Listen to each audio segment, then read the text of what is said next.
ini mati. Kenapa listrik Aceh sampai hari ini masih tergantung dengan Medan, Sumut? Nah, itu pikirkan itu.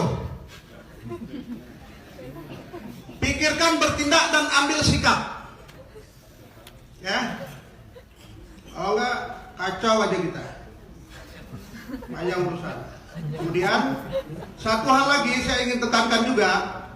Bila 2 tahun ke depan BUMN tidak juga menguntungkan, kita bersepakat, saya mengusulkan, kita Komisi 6 minta negara tidak boleh lagi berbisnis.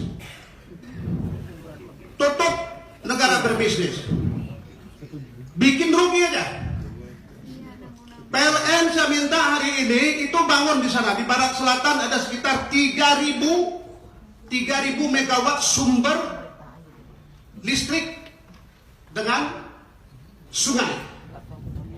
Nah, itu buat tuh. Konsentrasi. Jadi hari ini harus to the point kita membangun negeri ini. Jangan cerita aja open mind apaan? Yang konkret, bangun Indonesia harus konkret. Kami main ini serius. 2 tahun kalau BUMN, ini catat ya semua wartawan, 2 tahun ke depan kalau BUMN tetap masih rugi, tetap meminta penyertaan modal, kita meminta seluruh rakyat Indonesia, wabil khusus diwakili oleh Komisi 6, negara tidak boleh lagi berbisnis. Tutup. BUMN dikelola oleh negara. Tidak ada lagi. Apa namanya terserah. Mungkin itu yang dapat saya sampaikan. Beberapa catatan penting Pak ya. Saya minta update-nya nanti tuh. Masalah PHE saya minta update-nya. Satu lagi yang teramat penting. PIM pupuk Iskandar Muda yang ada di Aceh kapasitas 1 juta ton produksi, hari ini hanya diberi kapasitas produksi cuman 300.000 ton. Gas kami punya, semua punya, nggak dikasih. Nah, apa urusannya nggak tahu saya.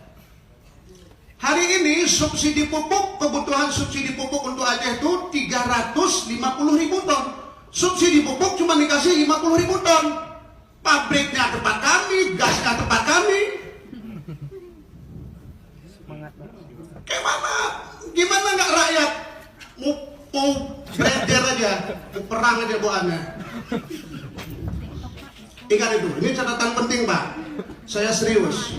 Saya mewakili rakyat Aceh, saya sampaikan ini. Ini mobil khusus saya ceritakan buat Aceh. Saya Rafli, fraksi PKS, Dapil 1 Aceh. Mohon maaf lahir dan batin.